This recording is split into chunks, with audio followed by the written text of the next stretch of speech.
Hi, this is Ed Fitzpatrick. If you enjoy local politics as much as I do, be sure to join our friends at Rhode Island PBS for the show A Lively Experiment. Hosted by Jim Hummel, the weekly series features journalists, pundits, and politicians debating the stories and issues that matter most to us Rhode Islanders. Tune in to A Lively Experiment and be part of the conversation. Fridays at 7 p.m. on Rhode Island PBS and wherever you get your podcasts.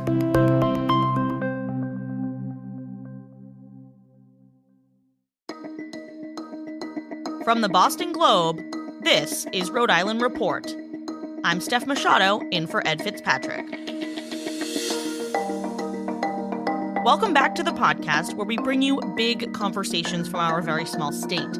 Rhode Island's largest immigration nonprofit is facing funding cuts and layoffs amid changing policies in Washington.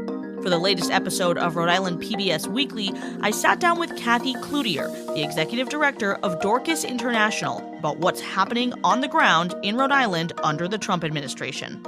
Here's an extended version of our conversation. Kathy Cloutier, thank you so much for joining me. First, give me the very quick synopsis of what Dorcas does here in Rhode Island. So Dorcas International supports immigrants, refugees. If you landed in a country that you knew nobody, didn't know the language or the culture, what would you need?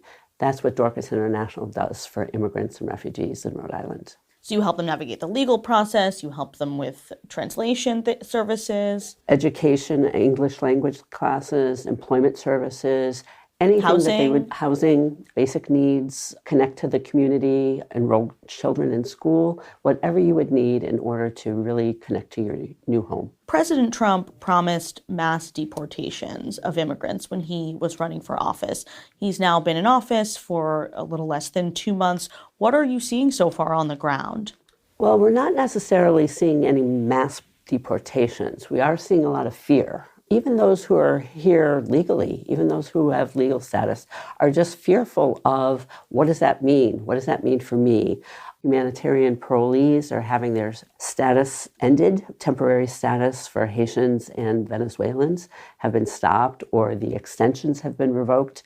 The stop work order for the refugees, the travel for refugees was stopped immediately. So all of these changes are creating uncertainty. So folks really don't know what it means for them individually. In Rhode Island, we're not seeing large raids. We are seeing an ICE presence, but it's generally for an individual or folks who already had a deportation order. We are seeing a lot of folks coming in for consultations to find out what their current status means for their future here and trying to find out from a legal perspective what they should be doing. Yeah, you mentioned there being a lot of fear. I've seen a lot of social media posts where people will say, ICE is on Federal Hill, and with a picture of a black SUV, even though that could probably be from another law enforcement agency potentially. There was a rumor that went around on social media of an ICE agent who was at a restaurant in Pawtucket, and it turned out he was just a customer. He was having lunch. So are you seeing a lot of that foment, particularly on social media, where perhaps there is misinformation or rumors going around that make people even more fearful in this time? Exactly. And I think it's that misinformation that's really so difficult to counter, right? Because who knows what's real and what isn't real. So when you say your clients are coming in and they're asking about their status, like, are these people who have, whether it's a green card or some other, a visa, some permission to be here, who are concerned that it might be taken away? They are, exactly. And it's because, as I said, there's situations that are changing rapidly. Someone had temporary protected status. They thought they were under this temporary protected status for, say, for instance, 2 years or 18 months. All of a sudden, that's been shortened. They don't understand what that means for them and what relief they might have. Can they apply for asylum still? What does that mean for their particular situation? I was speaking to someone who has a green card. Green card means you're here permanently, legally, and they married a U.S. citizen. Because they married a U.S. citizen, they thought, I'll naturalize. I'll become a U.S. citizen myself. They completed the paperwork, submitted the application, and for whatever reason, something was flagged.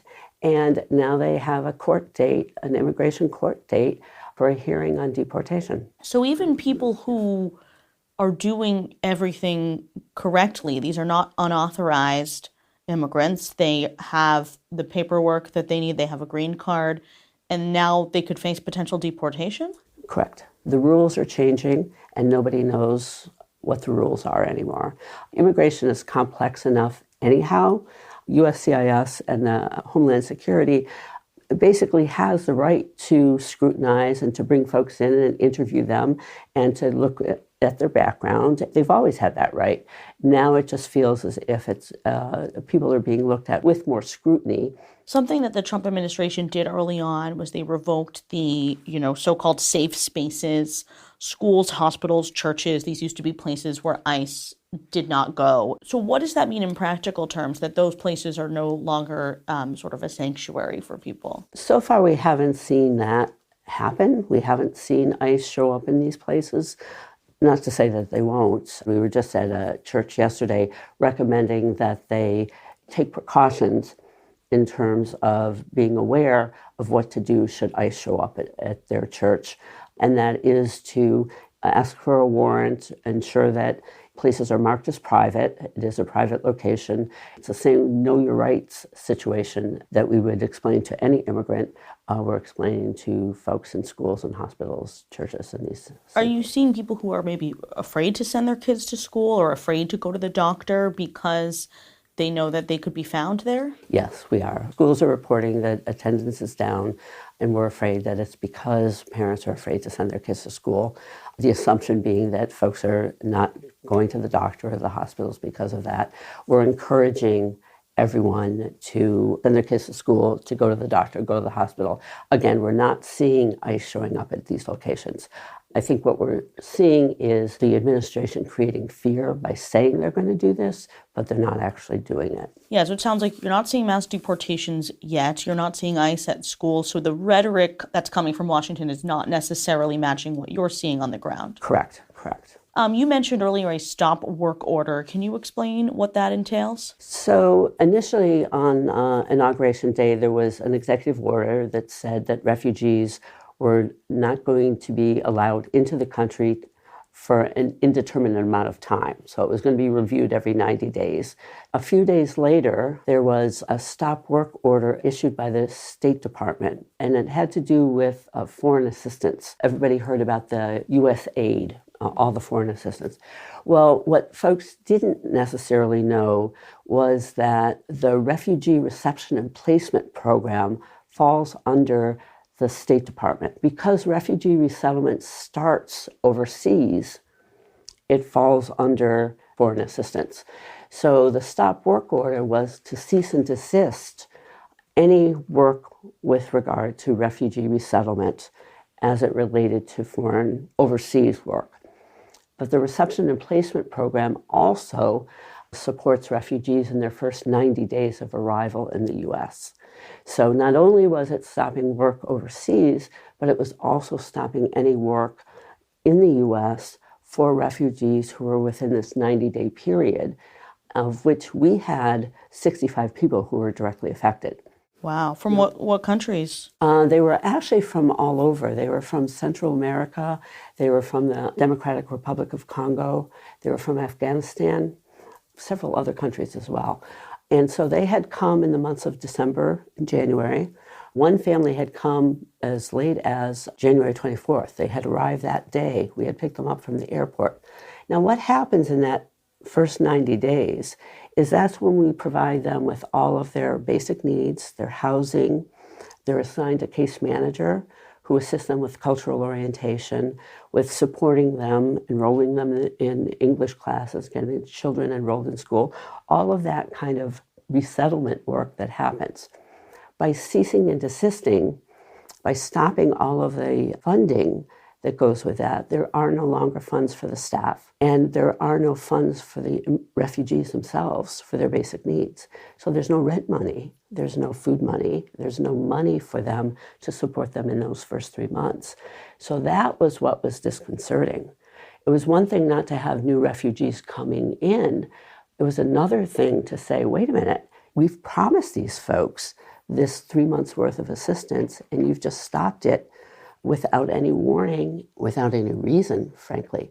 I don't know whether the administration recognized by stopping foreign assistance that that's what they were doing here or not, but that's ultimately what happened. And again, we're talking about these 65 folks who were authorized to be here. They were through the official refugee resettlement program with the United States. Exactly. Are you not able to help them at all? Are you using other funds? Yeah, so morally, Dorcas International could not say to these folks, we cannot help you. So yes, we're using private donations, contributions that we were able to raise in order to support the staffing. We are providing case management services to these folks, and we agreed to continue with that first 3 months worth of support for them, their rent, their food, all of the basic needs that they had expected when they arrived. We'll have more with Kathy Cloutier after a quick break. When you want to go beyond the headlines, let me recommend Rhode Island PBS Weekly. Rhode Island PBS Weekly is an award-winning news magazine broadcast that gives you the full story, powered by investigative journalism and narrative storytelling. New episodes of Rhode Island PBS Weekly drop Sundays at 7:30 p.m. on Rhode Island PBS. Watch past episodes at ripbs.org/weekly. That's ripbs.org/weekly.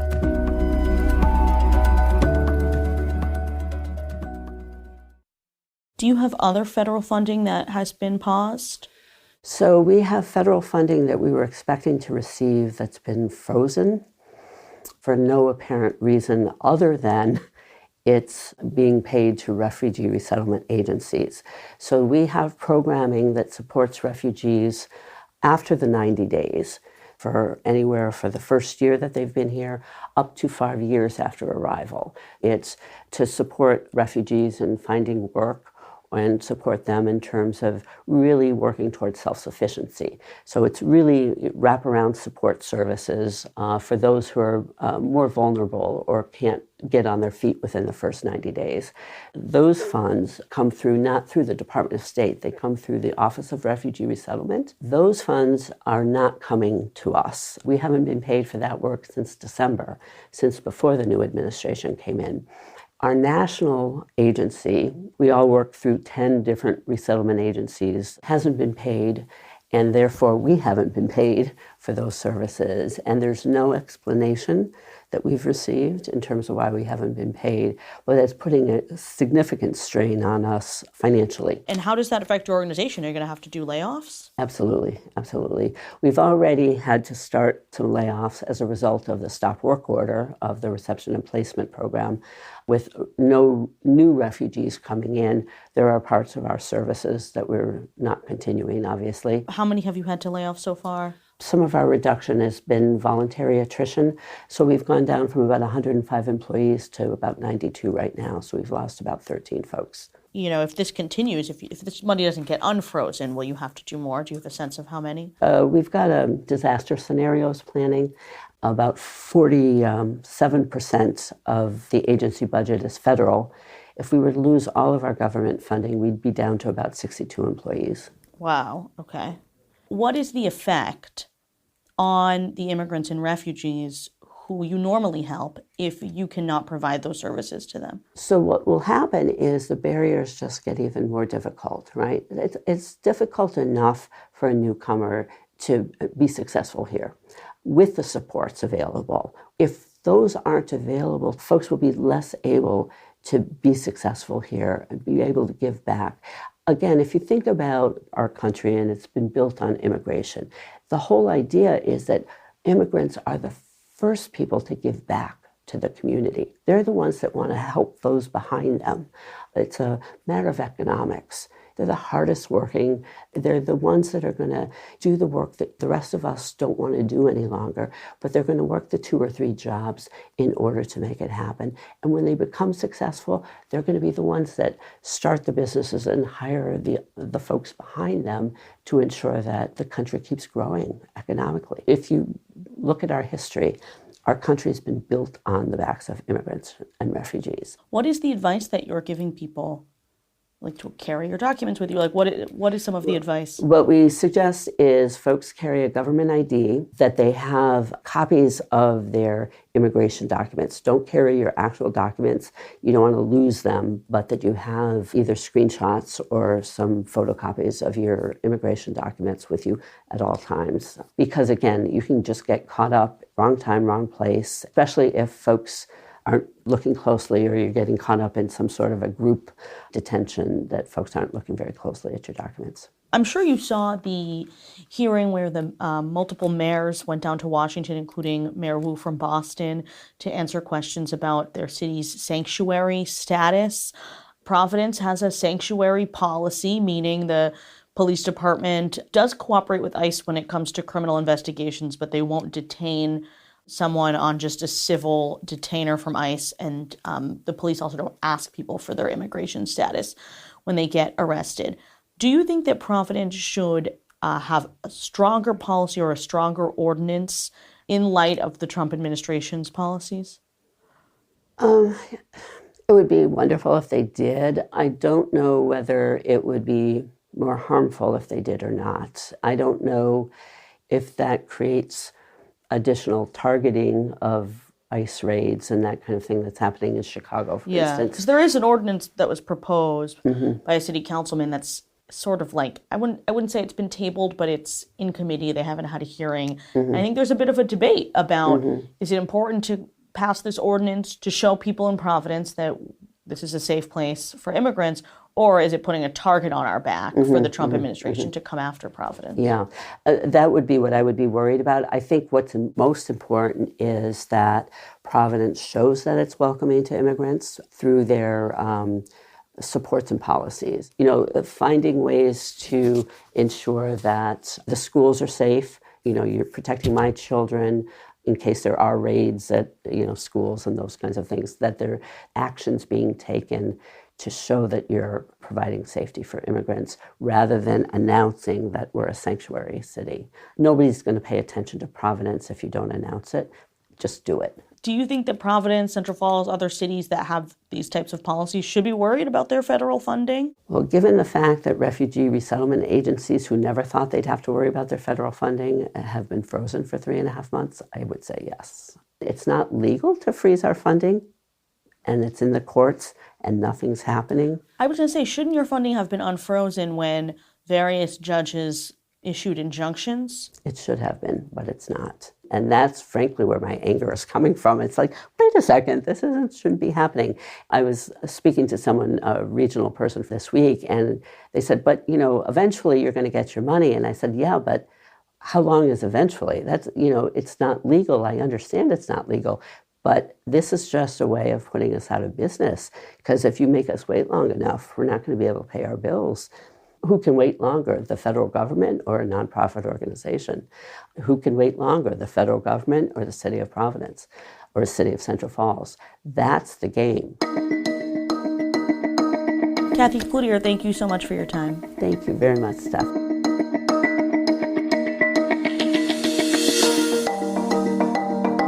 Watch this interview in the latest episode of Rhode Island PBS Weekly at ripbs.org/weekly.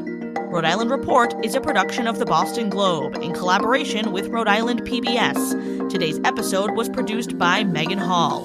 Audio mixing and mastering by Marissa Ewing of Hemlock Creek Productions. Our music is from APM. Be sure to follow us on Apple, Spotify, or wherever you listen. I'm Steph Machado. Ed will be back next week.